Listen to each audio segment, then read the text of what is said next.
Del libro La Universidad del Éxito, del autor Og Mandino. Lección 14. Cómo triunfar en su lucha contra los sentimientos negativos. Maxwell Maltz es uno entre un reducido grupo de expertos que hará una segunda aparición en La Universidad del Éxito. Este semestre, que versa sobre el poder de sus pensamientos, no estaría completo sin él. Durante muchos años, como uno de los cirujanos plásticos de más renombre mundial, el Dr. Maxwell ha estudiado los cambios de personalidad que han tenido lugar en sus pacientes después de eliminar sus cicatrices o deformidades mediante la cirugía plástica. Muchos de ellos, que habían perdido el orgullo y el respeto a sí mismo debido a lo que consideraban su rasgo de fealdad, después de la intervención quirúrgica desarrollaron de inmediato una buena imagen propia, convirtiéndose en seres humanos felices y confiados. Pero otros muchos todavía se sentían tan inferiores, hostiles y deprimidos como lo estaban antes de su operación. El cambio en su imagen física, de acuerdo con el Dr. Maltz, no significó nada para ellos. Tan débil era su concepto de sí mismo como personas y tan débil su autoimagen. De sus observaciones surgieron varios libros muy populares, entre los cuales está Creative Living for Today, del cual hemos tomado esta lección, a fin de que usted pueda comprender cómo debe enfrentarse a las situaciones de su vida en una forma sana, sin permitir que el prejuicio contra sí mismo se abra camino hasta llegar a su mente. El Dr. Maltz consideró que posiblemente este es el libro más valioso que haya escrito. Señala: las actitudes negativas profundamente arraigadas impregnan nuestra cultura y cada día la gente que conoce puede tratar de sumergirlo en ellas. No debe permitir que lo obliguen a adoptar actitudes estereotipadas y humillantes hacia sí mismo. Sus pensamientos, sus conceptos, sus imágenes son sus más preciados bienes. Escuche a un experto que le enseñará la forma de protegerlos. Su autoimagen lo sostendrá en una forma de vida creativa. Si aprende a declararle la guerra a sus sentimientos negativos, ya ganará esa guerra en el campo de batalla de su mente. Su mente es un campo de batalla, de eso no hay la menor duda, y si gana, experimentará una inmensa paz mental durante todos los días de su realización. Su infantería, que se arrastra con lentitud a través de la maleza tratando de hacer contacto con el enemigo, avanzando cautelosa a través de la oscuridad hasta llegar detrás de sus líneas para descubrir sus posiciones, es su conciencia de la suprema importancia de su pensamiento y de sus imágenes mentales. Su fuerza aérea, equipada con aviones jet de último modelo y con un sorprendente poder táctico, es su adopción de una filosofía activa, su determinación de metas, su uso de su mecanismo para el éxito. La acumulación progresiva de su poderío aéreo es su labor para reforzar su autoimagen, la imagen que tiene de sí mismo, su concepto de su propia valía. Sin embargo, su armada no puede transportar sus tropas hasta el punto de la victoria antes de que haya localizado a su mayor enemigo, su mecanismo para el fracaso. Antes de que pueda progresar en esta guerra, debe descubrir este mecanismo de autoderrota y desarraigarlo de su mente. ¿Lo hace sonreír esta comparación de su manera de pensar con la guerra? De ninguna manera debería hacerlo. En nuestro agitado mundo, la mente de incontables personas está saturada de infelicidad. Para arrojar todo ese sufrimiento a paladas, para exponer los pensamientos cancerosos a la luz y después aplastar todas esas ideas mórbidas y reemplazarlas con conceptos e imágenes felices, a menudo se requiere sostener una guerra que es vital, una guerra, y pido disculpas a Woodrow Wilson, que logre que su mente sea digna de albergar la felicidad.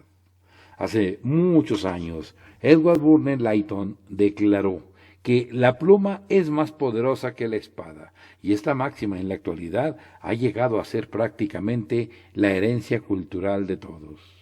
Hoy día, con los estridentes adelantos que se han logrado en el conocimiento de la mente humana durante los últimos 100 años, podemos decir que los pensamientos de una persona, sus imágenes, son más poderosos que las armas.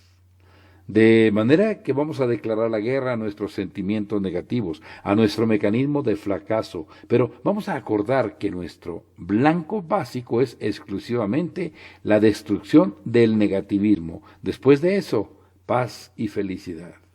Después, metas y una vida plena, años de vida creativa, sin ningún temor. Superación de las falsas creencias. Ninguna meta es más vital que la del deshipnotizarse a sí mismo de las creencias falsas que paralizan su mecanismo del éxito. Usted que lee esto es un ser humano, hombre o mujer, no un dios. ¿Cuáles metas son significativas? ¿Qué puede hacer consigo mismo si sus creencias lo arrastran haciéndolo descender hasta el fracaso? ¿Qué otra cosa puede hacer si no es hundirse en la inactividad de la depresión, renunciando a todas las metas, borrando la luz del sol de su vida, abatiéndose afligidamente en una habitación oscura mientras los demás salen al mundo a vivir?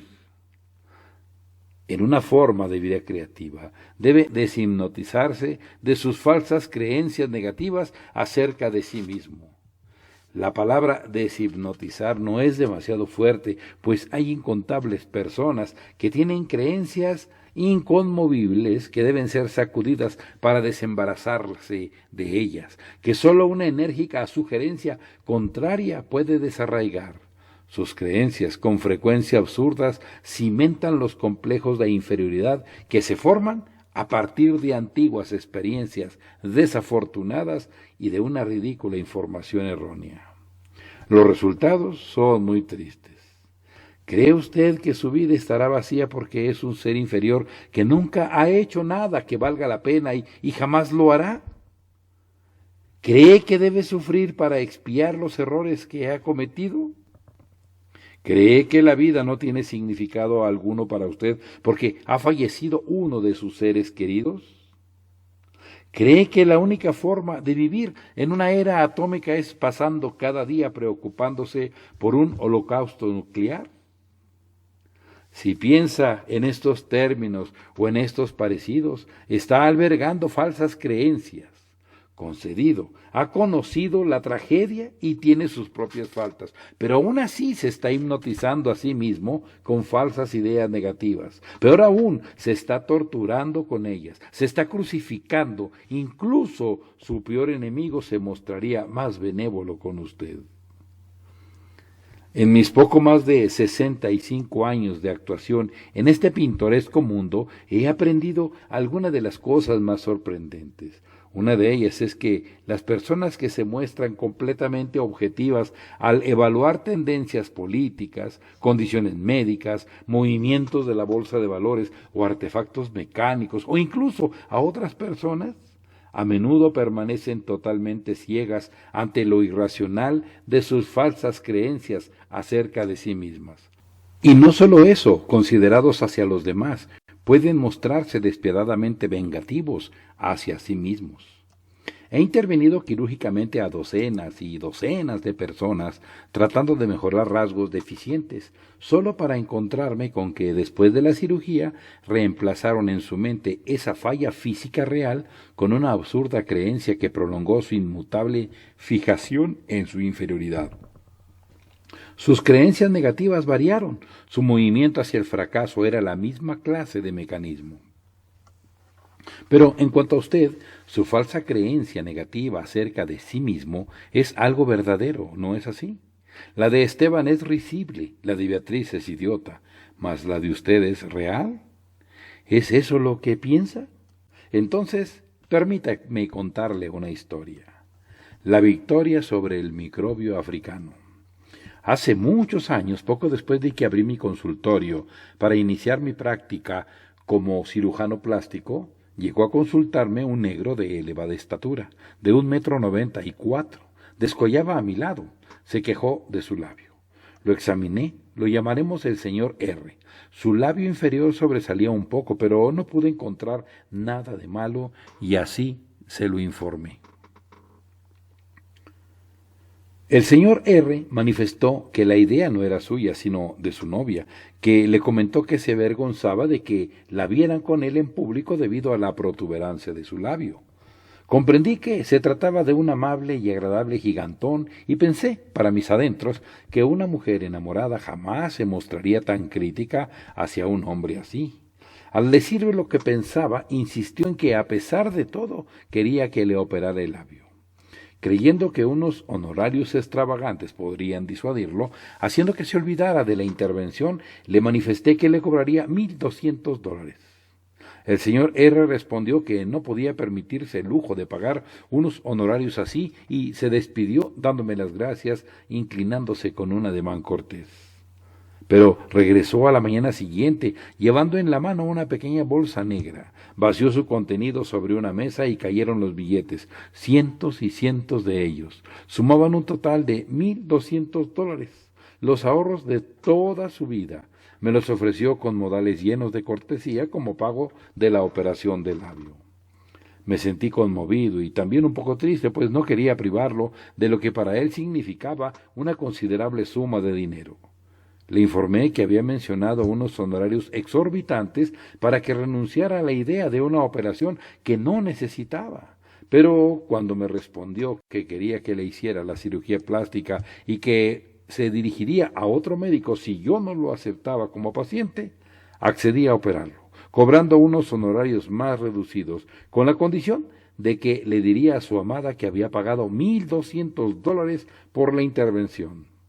La operación fue bastante sencilla. Bajo anestesia local, corté el tejido superfluo de la parte inferior del labio, uní los bordes de la herida con una seda muy delgada y vendé el labio por fuera para darle protección. En cuestión de media hora había terminado. El paciente volvió unas cuantas veces para que le hiciera una curación y le cambiara los vendajes. Una semana después le quité el último. Toda la intervención se efectuó en la parte interna del labio, de manera que no quedó ninguna cicatriz visible. El señor R. quedó muy complacido con su labio. Me dio un fuerte apretón de manos, expresando su gratitud en su tono de voz sincero y cortés. Después, su imponente figura abandonó mi consultorio a grandes pasos. Unas pocas semanas después estaba de regreso. Apenas pude reconocerlo. Su cuerpo parecía haberse encogido, las manos habían perdido toda su fuerza y su voz era temblorosa. Le pregunté qué le había sucedido. El microbio, doctor, el microbio. ¿Qué microbio? El microbio africano, respondió, me ha invadido y me está matando. Entonces me narró sus desdichas. Después de quitarle los vendajes del labio, fue a visitar a su dama, que se quedó mirando su nuevo labio, y después le preguntó cuánto le había costado. Cuando él le respondió que $1,200, tal y como yo se lo había pedido, eso cambió su manera de comportarse con él. Enfurecida, lo acusó de privarla de $1,200 que debieron ser suyos, añadiendo que en realidad jamás lo había amado. Lo maldijo y declaró que moriría a causa de esa maldición. Profundamente perturbado, el señor R. se dirigió a su habitación y permaneció ahí acostado durante 4 días. Entonces recordó la maldición. Era un hombre culto y recibió una educación sólida. Las maldiciones y la magia eran para los ignorantes. Sin embargo, esa mujer lo hechizó desde el momento mismo en que la conoció. Pensó que, si fue capaz de hechizarlo cuando no lo odiaba, quizá le acarrearía la muerte con su maldición. Entonces, al pasarse la lengua por los labios, descubrió esa horrible cosa dentro de su boca. Poco después, la casera, preocupada al ver que permanecía encerrado en su habitación sin comer, le llevó a un visitante, un doctor. El señor R. le habló de esa horrible cosa que tenía en la boca y el doctor, al examinarlo, gritó y retiró el dedo de esa cosa que R. tenía en la boca. «¡Lo está matando!», exclamó. «Ese viscoso insecto africano está adherido en el interior de su boca a causa de la maldición que ha caído sobre usted». El hombretón, respirando temeroso, se cubrió el rostro con las manos. «¿Realmente está dentro de su boca?», le pregunté. «Sí, señor. me contó que el doctor trató de ayudarlo a exterminar el microbio africano con líquidos, pomadas y pociones, pero la maldición era demasiado poderosa y nada podía destruir al microbio africano. En lo único en que R era capaz de pensar era en ese microbio africano. El temor lo mantenía despierto por las noches. Me está quemando la parte interna del labio. ¿Del labio? Sí, señor, dentro de la boca. Antes no mencionó el labio. Lo examiné y le pregunté, ¿es esto? Asintió. ¿Quiere que lo estirpe? Se lo suplico, señor. Llené una jeringa con novocaína y se la inyecté en el labio. Una vez que la novocaína surtió efecto, estirpé el microbio africano con ayuda de un bisturí y unas pinzas. Eso me llevó un segundo. Le mostré al señor R el microbio africano sobre un pedazo de gasa. No era mayor que un grano de arroz. ¿Es el microbio, señor? Parecía incrédulo. Simplemente es un trozo de tejido cicatrizal que se formó en su labio en el sitio en donde quité las puntadas después de la intervención. ¿Entonces no había ningún microbio africano? Sonreí. El señor R se puso de pie. En cuestión de segundos parecía haber recuperado toda su estatura. Una divertida sonrisa cruzó por su rostro y su voz volvió a resonar, mientras me agradecía con su acostumbrado estilo grave y cortés, haciendo una leve inclinación al salir. La historia tiene un final feliz. Llegó por correo. R incluía una fotografía de la novia de su infancia con quien acababa de contraer matrimonio y me enviaba sus saludos. En la postdata se burlaba de los microbios africanos. En la fotografía aparecía sonriente, un atractivo gigantón de 30 años, su verdadera edad, al lado de una encantadora joven. Ahora bien, ¿cuál es su microbio africano? Esta historia nos ofrece una fascinante moraleja.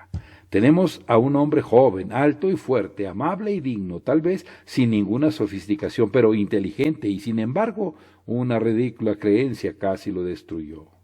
Su temor al microbio africano es tan ridículo que quizá usted ría preguntando, ¿cómo es posible que esto aplique en mi caso? Pero todos tenemos nuestros microbios africanos. ¿Ha pasado sus últimos 15 años preocupándose por alguna catástrofe que jamás ha sucedido? Entonces tiene un microbio africano. ¿Se critica constantemente por hablar demasiado? ¿Por no hablar lo suficiente? ¿O por hacerlo en una forma incoherente? ¿Es tan severa su autoculpa que su conversación ha llegado a ser artificial y apagada? Entonces usted tiene microbio africano. Está tan preocupado por el dinero que no le importa nada más. Cuida su cuenta de ahorros como si fuese un Silas Marner padeciendo una indigestión aguda cada vez que se ve obligado a hacer un retiro de fondos, preocupándose por cada peso que se desperdicia. Entonces tiene un microbio africano. Todos esos microbios africanos deben salir a la luz y ponerse al descubierto tal y como son. Creencias negativas que nos arrastran desde nuestro verdadero nivel de seres humanos, obsesiones ofensivas que desfiguran nuestra propia imagen, que destruyen nuestras aspiraciones a la felicidad que podemos esperar razonablemente. Como en el caso del señor R, tienen un efecto hipnótico que debe anularse. Son la causa del fracaso. Debemos declarar una guerra inexorable para exterminarlos. Superación del mecanismo del fracaso. Sin lugar a dudas, debemos luchar contra todos los aspectos del mecanismo del fracaso, algo a lo que yo llamo el sistema de autorreforzar los síntomas negativos que pueden desorganizar los instintos positivos de un individuo que no esté consciente de ello. Ya que, igual que ciertas predisposiciones positivas pueden acelerar el buen funcionamiento del mecanismo del éxito de una persona, en la misma forma las fuerzas negativas se desarrollan con la velocidad de una roca que rueda colina abajo, produciendo cadenas de retroalimentación negativa en el individuo, lo que solo puede conducirlo a la derrota. Me gustaría describir los componentes del mecanismo del fracaso, pues creo que eso ayudará a las personas a recordarlos. Frustración, agresividad, inseguridad, soledad incertidumbre, resentimiento, vacío. Son los elementos del mecanismo del fracaso. Estos son los enemigos, sus armas destructivas son aterradoras. Vamos a considerarlos uno por uno de manera que podamos adentrarnos más allá de su camuflaje hasta conocer su efecto sobre el ser humano. Número 1. Frustración. Nos sentimos frustrados cuando fallamos en el logro de metas importantes o en la satisfacción de deseos básicos. Todos nos sentimos frustrados de vez en cuando debido a la imperfección de nuestra naturaleza humana y al carácter tan complejo del mundo. La frustración crónica es un síntoma del fracaso. Cuando un individuo se encuentra atrapado en un patrón de frustraciones repetidas, debe preguntarse cuál es la razón de ello. ¿Acaso sus metas son demasiado perfeccionistas? ¿Acostumbra bloquear sus metas con su autocrítica? ¿Experimenta una regresión volviendo a sus sentimientos infantiles cuando la frustración, aunada al llanto, daban por resultado la satisfacción? La cólera frustrada no obtiene resultados. Puede hacerlo en el caso de los niños, pero no en el de los adultos. La concentración mórbida en los propios resentimientos contra la vida solo hará más severos nuestros problemas. Es mucho mejor concentrar nuestra atención en los propios éxitos, adquirir confianza al considerarlos ganadores. Entonces podremos avanzar con ímpetu y firmeza en la vida. Número 2. Agresividad. La frustración produce agresividad mal dirigida. No hay nada malo en la agresividad cuando se canaliza en una forma adecuada para alcanzar nuestras metas. En ocasiones debemos mostrarnos agresivos, pero una agresividad mal dirigida es un síntoma segura del fracaso, que le pisa los talones a la frustración, contribuyendo así a formar un círculo vicioso de derrota. Por lo común, va aunada a la fijación de metas inadecuadas, que el individuo es incapaz de alcanzar. Esto es conducente a una cólera frustrada que la persona descarga violentamente en todas direcciones. Igual que un perro rabioso que ha enloquecido, o como los fuegos artificiales que chisporrotean en la negrura de la noche. Personas inocentes se convierten en blanco fácil de quien se encuentra atrapado en el círculo de frustración y agresividad. El esposo puede hablarle con irritación a su cónyuge, sin razón alguna, reprender a sus hijos, insultar a sus amigos, antagonizar con sus compañeros de trabajo. Lo que es más, su cólera aumentará a medida que se deterioran sus relaciones con sus semejantes, causándole una frustración aún mayor y logrando que ataque a ciegas y con saña. ¿En dónde termina este ciclo tan terrible? La respuesta se encuentra no en la eliminación de la agresividad, sino en canalizarla en forma adecuada hacia el logro de metas que serán causa de satisfacción, disminuyendo así la insoportable acumulación de frustraciones. La persona frustrada y agresiva debe comprender que puede actuar para alcanzar el éxito para sí misma. Número 3. Inseguridad. Este es otro sentimiento muy desagradable. Se basa en una sensación interna de falta de adecuación. Cuando usted tiene la impresión de que no se enfrenta a sus desafíos en una forma adecuada, se siente inseguro. Sin embargo, a menudo lo que falta no son nuestros recursos internos. El problema está en que nos hemos fijado metas perfeccionistas. Con frecuencia, la persona insegura es bastante competente, pero al vivir con esperanzas imposibles de realizar, tiende a criticarse constantemente. Sus sentimientos de inseguridad la hacen obstaculizarse a sí misma de tal manera que, patéticamente, no alcanza su verdadero potencial. 4. Soledad. Todos nos sentimos solos de vez en cuando, pero aquí me refiero al sentimiento extremo de estar alejado de los demás, de nosotros mismos y de la vida. Este es un síntoma muy importante del fracaso. Ciertamente, es una de las principales áreas de fracaso de la civilización moderna. La frecuencia de la soledad basta para que se le llene a uno el corazón de una interminable pena. El saber que las criaturas de Dios pueden sentirse tan solas es muy triste. 5. Incertidumbre. Este tipo de síntoma del fracaso se caracteriza por la indecisión. La persona insegura cree que si no toma una decisión estará a salvo de las críticas que podría recibir si se arriesgara y resultara estar equivocado, a salvo de las consecuencias de una decisión que tomó y cuyos efectos fueron contraproducentes. Esta clase de persona tiene que considerarse como un ser perfecto y por consiguiente no puede permitirse estar equivocada. Cuando es necesario tomar una decisión, la considera como si se tratara de una cuestión de vida o muerte. Si toma la decisión equivocada, destruirá la imagen idealizada de sí misma. Por lo tanto, puede demorarse largo tiempo para tomar una decisión trivial, desperdiciando un tiempo muy valioso preocupándose. Cuando finalmente toma una decisión, estará sujeta a distorsiones y es muy probable que se equivoque. La persona insegura no puede vivir plenamente, pues teme darse la zambullida y mojarse los pies. 6. Resentimiento. Esta reacción de poner pretextos es la del tipo de personalidad fracasada al referirse a su posición en la vida. Incapaz de soportar el dolor de sus fracasos, el individuo busca chivos expiatorios para evitar la punzada de su autoculpa. Por doquiera encuentra evidencias de que la vida lo estafa y experimenta un gran resentimiento. No comprende que quizás él se estafa a sí mismo, pero su resentimiento no hace que le sea más fácil aceptar el fracaso. Por el contrario, establece un círculo vicioso que implica mayores frustraciones y una agresión mal dirigida. Siempre llena de motivos de queja, la persona resentida antagoniza con los demás y de esta manera pone en movimiento una reacción en cadena de odios. A los demás les desagrada su deshonestidad, rechazan su hostilidad, desprecian su autocompasión. El resentimiento crónico es conducente a la autocompasión, porque la persona resentida se siente víctima de la injusticia. ¿Acaso los demás no han bloqueado sus aspiraciones? ¿No es verdad que la mala suerte se ha unido a la conspiración para reprimirla?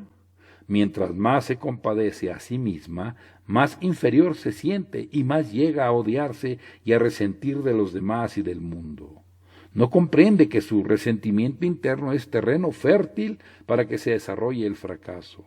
Solo cuando vea que es un actor en la vida, que es responsable de fijarse sus propias metas y de canalizar su agresividad para alcanzarla, únicamente entonces podrá romper ese ciclo de fracaso. Solo cuando pueda sentir respeto por sí misma, formando una imagen realista de su persona, podrá romper el hábito de esa manera de pensar y llena de resentimientos que es un componente básico del mecanismo del fracaso. Estos son los elementos del mecanismo del fracaso. Estos son los enemigos. Se los he descrito para que pueda recordarlos fácilmente. Ahora, ¿qué puede hacer para derrotarlos? ¿Cómo puede ganar su gran batalla? ¿Cómo levantarse por encima del fracaso? Para ganar la guerra contra su enemigo, el mecanismo del fracaso primero tiene que ser capaz de horadar los disfraces detrás de los cuales se oculta.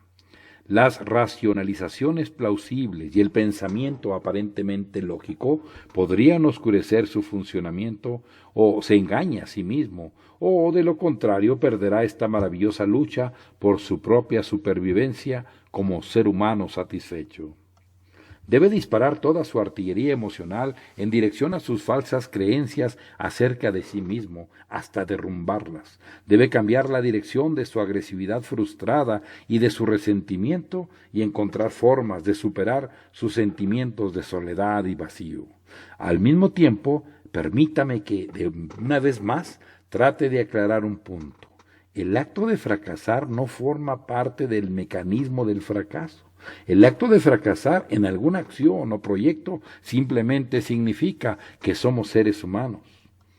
Quisiera que estuviese seguro de esto. Si nunca ha fracasado en nada, entonces con toda certeza jamás ha intentado nada. O bien, según las palabras de Séneca, el filósofo romano, si eres hombre, admira a quienes intentan las grandes cosas, aun cuando fracasen. ¿Fue Thomas Edison un fracaso? Por supuesto que no. El solo pensamiento es absurdo. Sin embargo, docenas de fracasos precedieron a sus más brillantes creaciones. Edison aprendió de sus fracasos y construyó sus éxitos sobre ellos. El descubrimiento nace en el error. No hay creación alguna sin experimentos fracasados. Esto resume una de las principales lecciones que he aprendido de la vida, que los desaciertos, los errores de juicio y de aplicación son inevitables, a menos que se retire de la vida hacia un estado de apatía, y aún entonces, en medio de su inercia, cometerá errores. El secreto de una vida de éxito es levantarse por encima de sus fracasos hasta alcanzar sus buenos momentos. Este es el concepto clave: olvidarse de sus errores, dejar de lamentarse por ellos, tener compasión de su propia falibilidad humana. Entonces, aliviado del peso de la culpa, podrá avanzar con determinación hacia el mundo, contemplándose desde su mejor ángulo, formulando sus propias metas y arrastrando hacia el juego de la vida sus instintos para el éxito. Este principio se aplica especialmente cuando intenta nuevas cosas, ya que cuando experimenta es muy probable que cometa errores. Nunca repudie sus errores, reconózcalos libremente, pero aprenda a reducirlos al mínimo, a ser tan tolerante consigo mismo como lo sería con un amigo, o de lo contrario, sofocará sus experimentos. Entonces, podrá elevarse hasta su verdadero potencial como ser humano, haciendo de cada año de su vida la reivindicación enriquecedora de su propia individualidad tal y como debe ser. Cada día examine las creencias negativas que lo arrastran hacia abajo. ¿Tiene la impresión de ser estúpido? ¿Está obsesionado con el sentimiento de que es mal parecido? ¿O se está destruyendo a sí mismo con el argumento de que es débil? ¿Poco masculino? ¿Poco femenina? ¿Indigno de nada bueno? Estas son solo una de las pocas áreas elegidas para la autotortura. No sé cuáles son las creencias negativas que usa para destruirse insidiosamente. Usted deberá indagarlo por sí mismo. El ejercicio que deberá practicar es el siguiente. Vamos a meditar en esos pensamientos autodestructivos para ver si podemos hacer acerca de ello, a ver qué podemos hacer. Aún de que esté seguro de que simplemente usted no sirve para nada bueno, porque le aseguro que su manera de pensar es irracional. A todo lo largo de la historia, el pensamiento irracional ha prosperado. Hemos tenido curanderos, alquimistas, auges de oro, casas visitadas por fantasmas, expediciones en busca de la fuente de la juventud, para no mencionar las brutales guerras que han ensangrentado las páginas de la historia. Durante muchos años existieron extravagantes creencias de que había mujeres brujas. Juana de Arco fue ejecutada por bruja, y en Estados Unidos tuvo lugar el vergonzoso episodio de Salem, cuando dieron muerte a un buen número de brujas. Y sin embargo, es triste decir que hoy en día muchos de nosotros nos tratamos como si fuésemos brujos. Al examinar sus acusaciones contra usted mismo, veamos si no es injusto. Si se califica de estúpido, ¿en qué basa ese cargo? Concedido que ha sido imprudente, tal vez muchas veces, pero ¿nunca ha sido prudente? ¿Nunca ha sido sagaz? ¿Nunca ha sido inteligente? Entonces, básicamente, su autocrítica es una automutilación. A lo que se reduce todo esto es a que usted tiene la impresión de que no tiene derecho alguno, cree en estafarse a sí mismo. Examine los microbios africanos que lo han infestado. Quizá en todo ello hay una pizca de realidad, así como había un pequeño trozo de tejido cicatrizal en la boca del señor R. Pero, ¿son esas las devastadoras acusaciones en que usted las ha convertido? No, este es un pensamiento irracional. Las personas solo son personas. Las fuertes son débiles y las débiles son fuertes. Algunas personas que poseen un coeficiente de inteligencia de bajo a mediano tienen un extraño sentido común. Algunas mujeres de facciones ordinarias son amigas leales y también pueden lucir bellas. Algunas personas con impedimentos físicos son de lo más admirables. Algunas personas emocionalmente inestables son extremadamente brillantes. Los psicólogos han descubierto que muchos adultos que tartamudean hablan con fluidez cuando se dirigen a los niños. Ciertos criminales pueden convertirse en miembros responsables de la sociedad si alguien les tiende la mano para ayudarlos. Todos estos son tonos grises, no hay ningún blanco y negro, pero ¿qué se hace a sí mismo con sus creencias negativas? Se convierte en un ser nocivo, torpe y nulo. Todos hemos conocido la derrota en ocasiones. Joe Louis fue campeón de peso completo durante muchos años. En la plenitud de su vida era casi invencible, un símbolo de fuerza. Sin embargo, la primera vez que se decidió a boxear, Louis era inepto, torpe. Los aficionados lo derrotaron una y otra vez. En un encuentro entre aficionados fue derribado 9 veces durante una sola pelea. Ahora que ha examinado sus creencias negativas acerca de sí mismo y se encuentra en proceso de reducirlas a proporciones razonables, veamos si es posible que las descarte. Si no puede hacerlo, cuando menos manténgalas a una dimensión razonable para que pueda vivir con ellas. Ahora vaya al siguiente paso y represente uno de sus éxitos, algo de lo que realmente se sienta orgulloso. Sature su mente con ese pensamiento, véalo, huélalo, pálpelo, aprecie ese cuadro del éxito y consérvelo en su mente. Cuando contraataquen los pensamientos críticos, deshágase de ellos y regrese una vez más a la autoimagen positiva en Technicolor. Para vivir creativamente debe ganar esta guerra en su mente. No se dé por vencido, siga luchando y es probable que gane. Diga para sí mismo, me concentraré en la confianza de mis pasados éxitos, no en mis pasados fracasos. Soy merecedor de todas las cosas buenas de la vida. Soy el capitán de mi barco y guiaré mi mente hacia una meta productiva. Su marcapasos.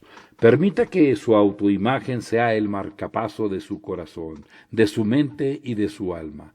Reactive cada día sus instintos para el éxito, hasta que el hábito del éxito se convierta en parte de usted, hasta que lo hipnotice, ya que después de todo, el hábito es una forma de autohipnosis. Trabaje arduamente para desterrar las creencias negativas, para exterminar las semillas de la soledad.